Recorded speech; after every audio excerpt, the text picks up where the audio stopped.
basically I'll be dealing with the fungal keratitis update. So I'll be talking about the fungal keratitis in these outlines, like the epidemiology, causative agent, clinical features, diagnostic modalities, and treatment options. So basically epidemiology is very varied. It is strongly associated with geographical location, and it is widely varies throughout the world, and even between the different regions of the same country. Like in India itself, if you take the causative organisms in north and south, the Fusarium dominates in the south and Aspergillus dominates in the north. This is the estimated prevalence of fungal keratitis in the various countries, in which most of the countries which have more agriculture-based economies have more fungal keratitis than the countries which are not dependent on that. And India, we have an estimated prevalence of close to 35%. And it might even be more because the kind of reporting at a very primary level might not be happening. And the basic risk factors which we deal with the fungal keratitis are mainly trauma with vegetative or soil matter in developing nations, and contact lens use in ocular surface disease in developed nations. And the most common age group that comes in that experiences fungal keratitis is 20 to 50 years, and males are more common to be affected by fungal keratitis than females. And we have actually 63 different genera of fungi which can affect the eye, and the most common being the one which have been highlighted: Fusarium, Aspergillus, and Cavaliaria, and Penicillium, which are the filamentous fungi, and the yeasts. And filamentous fungi are more common in tropical regions, and temperate regions we have more of yeast. These are the organisms which are more commonly found in our country, where these are the percentages which they affect. And this actually is a study which shows 30 years estimated the what you call this the estimated prevalence of fungal keratitis in various conditions.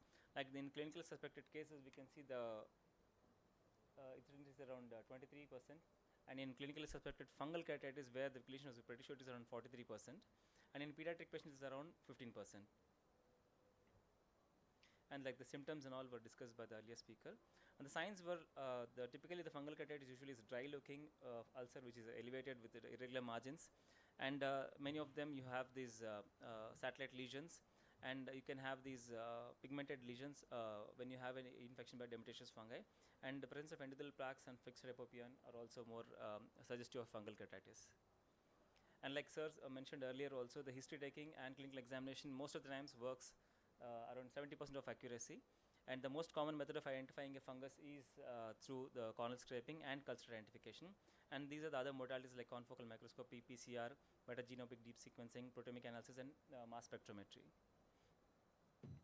And generally the specimen which most commonly is used for the microscopic examination is corneal scraping, and when the infection is very deep, we can go for a corneal biopsy. And whenever we subject corneal biopsy for staining, we can also do a histopathology to identify the organism at which level it is.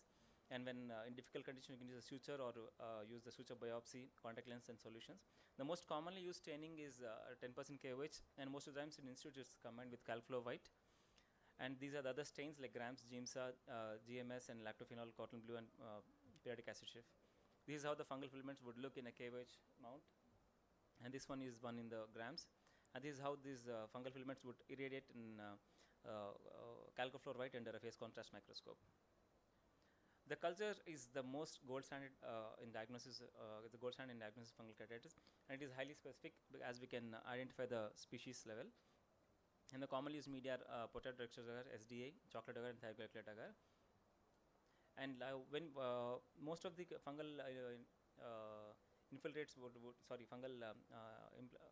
fungal growth would take around 7 days, and to discard that there is no growth, we should at least wait for 2 weeks.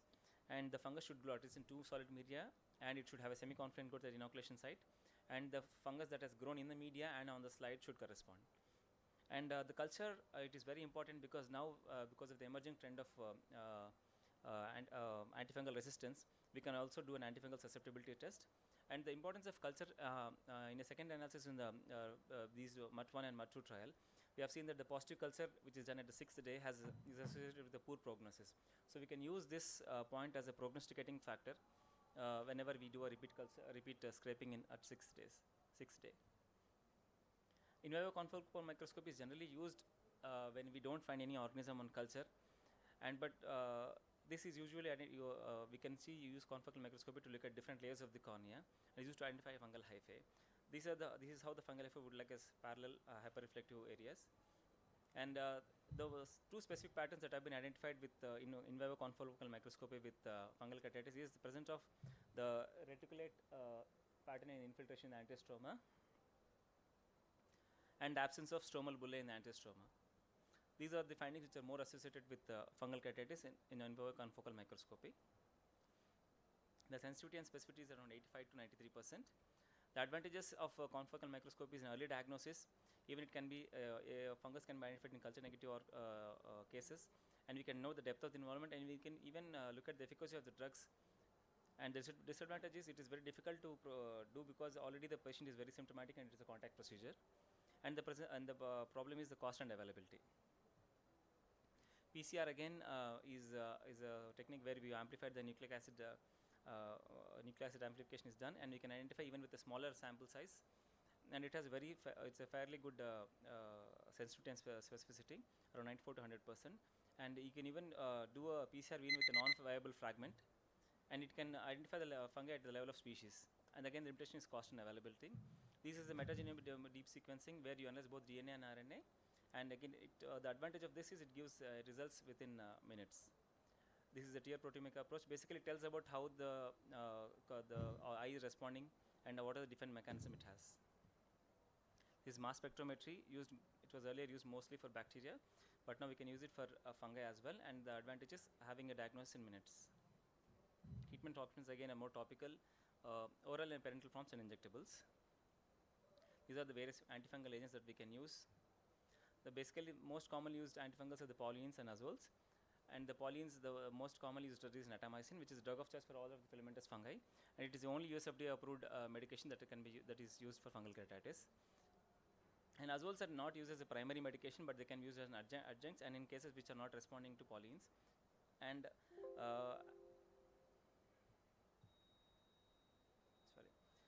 amphotericin B can be used mainly for yeasts.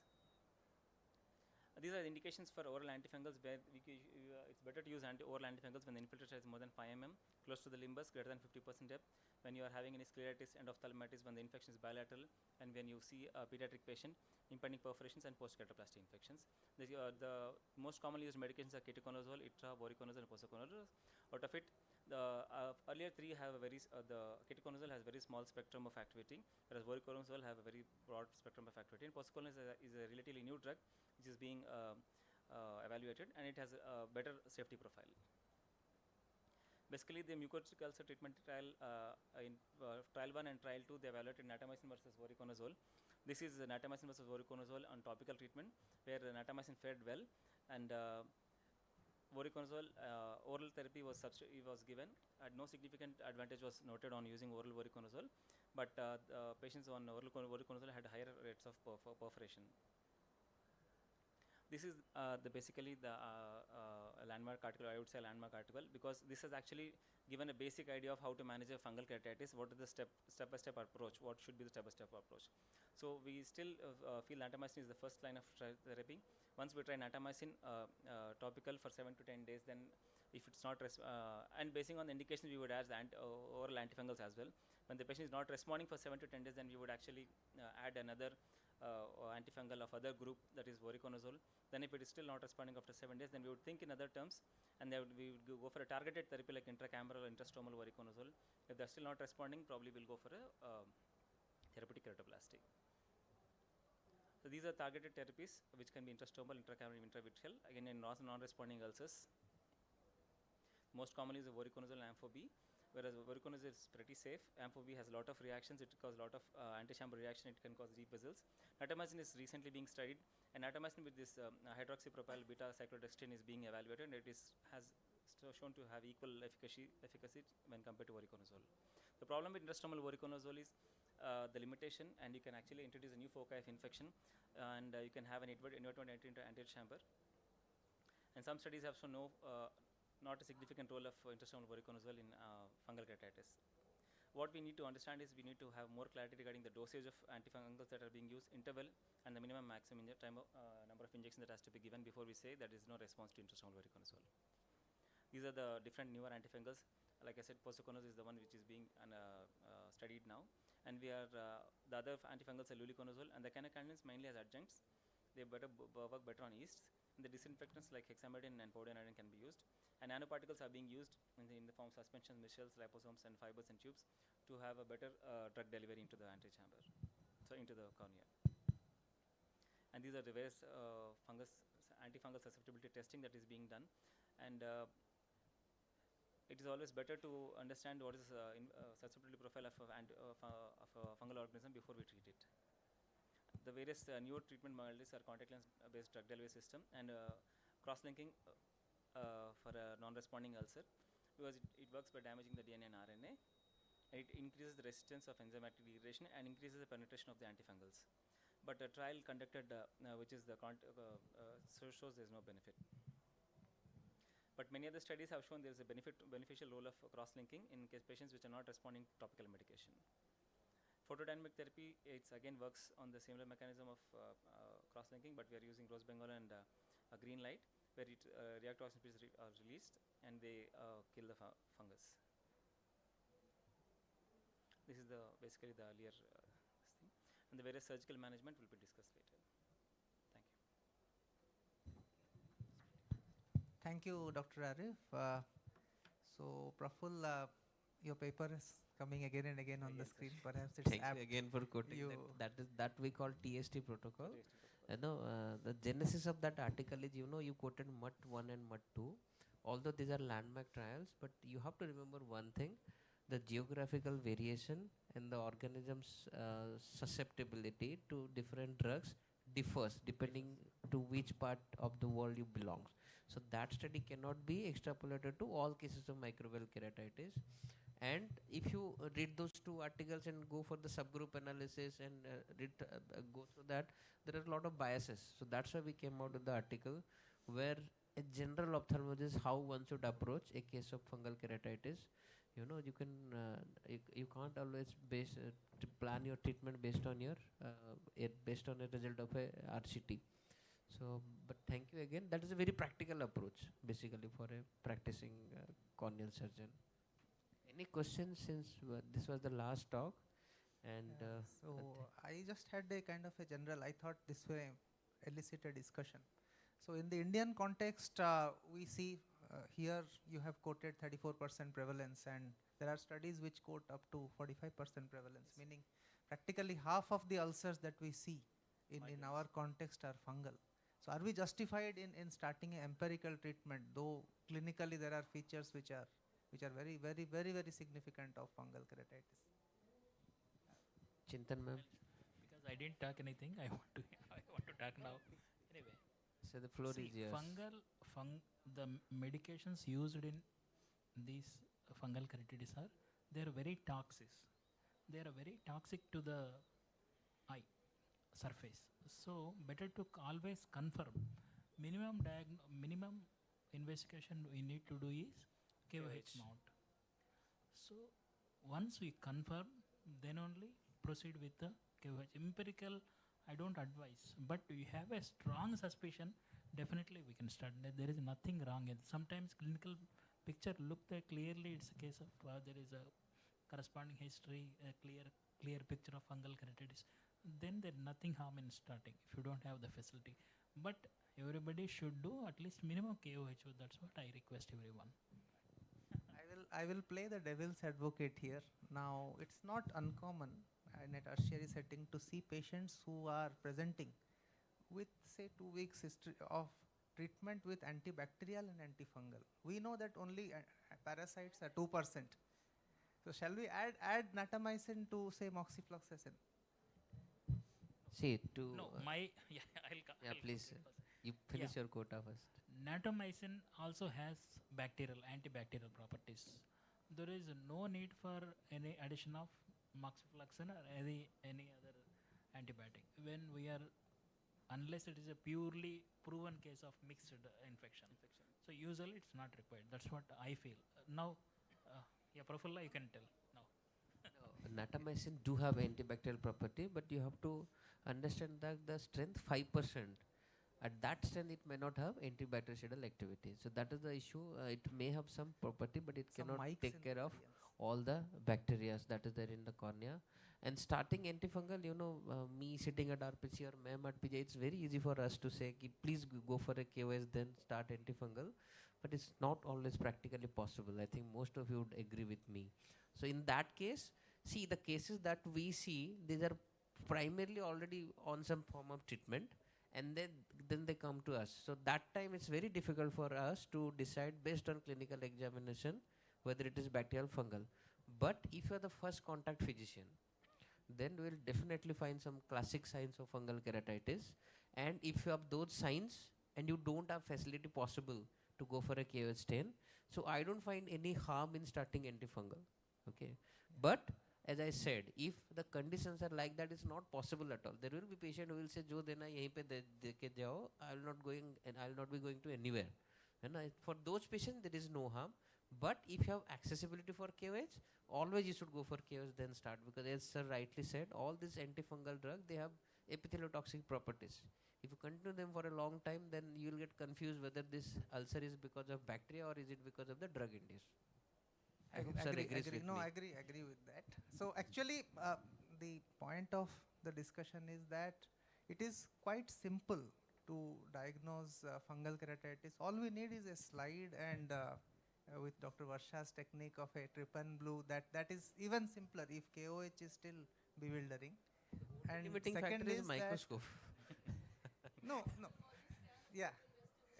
It's a simple microscope. You have to It's invest like a 10,000 few rupees. I thousand guess rupees. even Yeah. the Correct. Yeah. I mean, anybody who can have a mobile phone Mobile phone with smartphone, basically, There should is be in fact able a to do paper, that. hai na? People have Yeah. taken photograph with Yeah. smartphone, magnifying lens and in the they could smartphone. see those fungal Correct. element. So no, there is one that there are some definitive guidelines for the benefit of residents and practicing ophthalmologists, that if the fungal ulcer appears fungal and the KOH shows filaments and it is responding to antifungals, then one can treat at a community level, non-tertiary level, the fungal keratitis. If it appears fungal but we do not get filaments on the slide, then better to refer. Pediatric case, better to refer. Yes, Varsha If ma'am. it is worsening, better to refer. If it is thinning, about to perforate, better to refer. If it is large ulcer and appearing fungal, then also it's better to refer, because again they may need any ancillary surgical management. So we have to work under these guidelines. But having said that, we need to understand that in our context, meaning in the Indian subcontinent, 45% could be fungus. I will take some audience here. Varsha ma'am wanted to say something.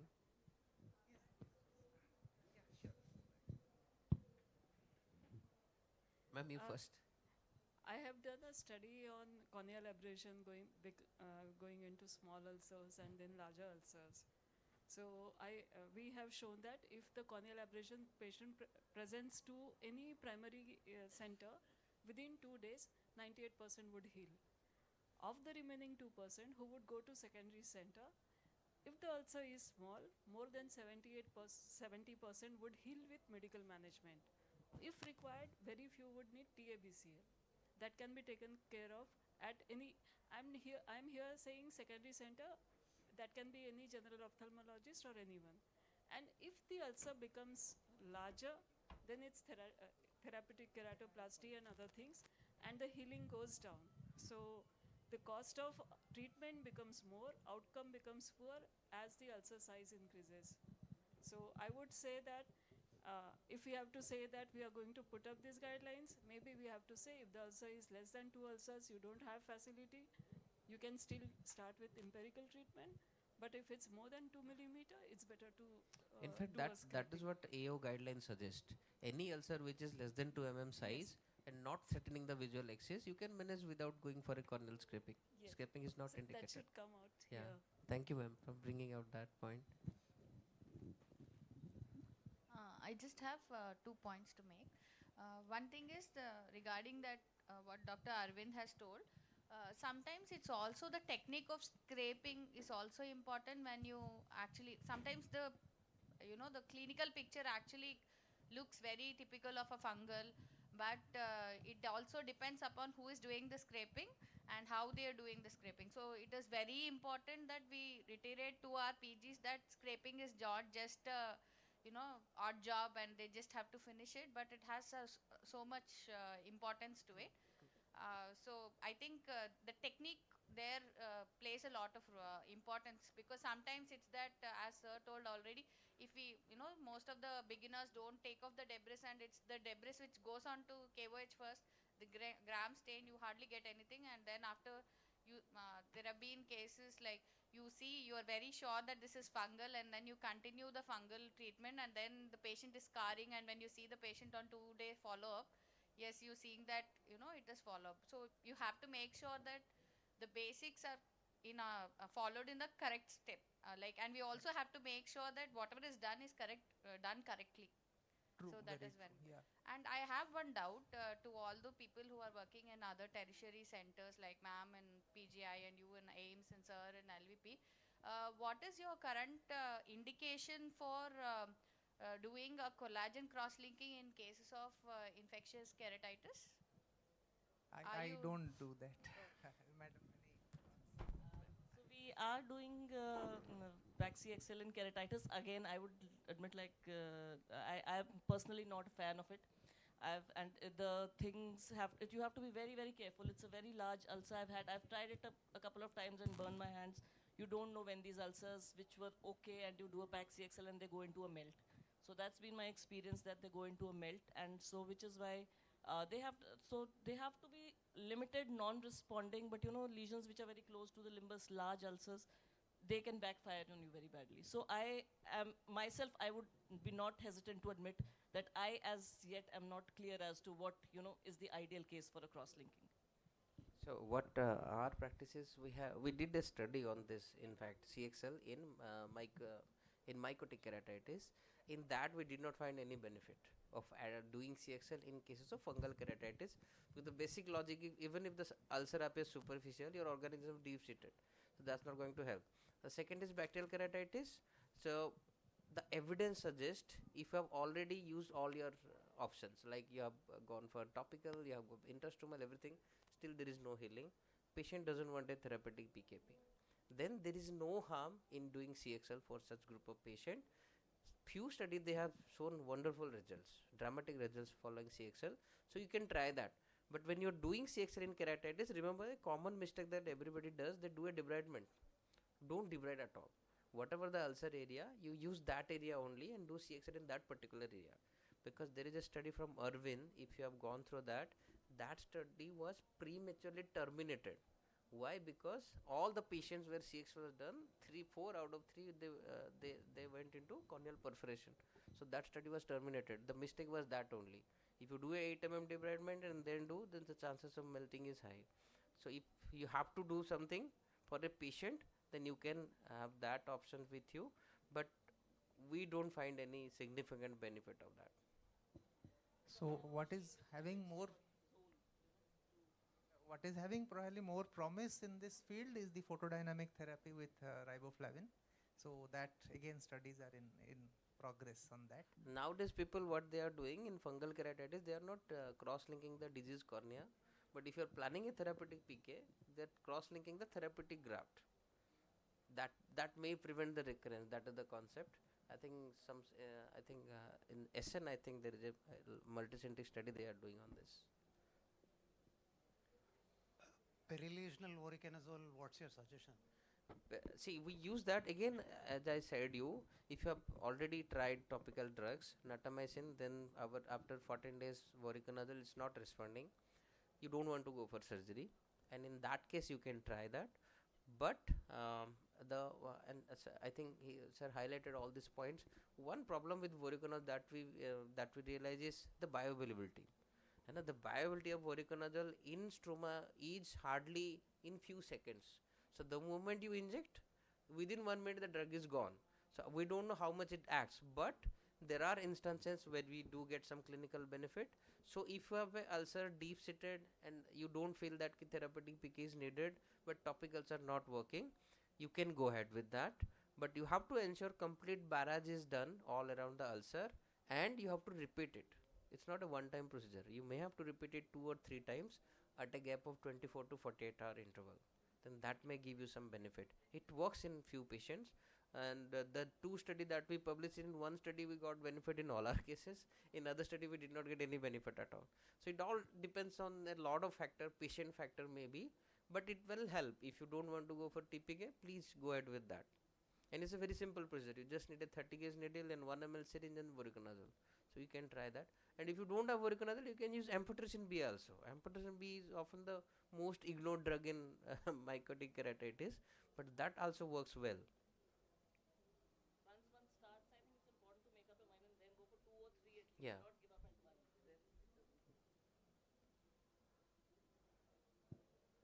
Okay, so thank you very much. I was not expecting this much discussion in this session, but thank you all. Thank you, ma'am. Thank you, sir.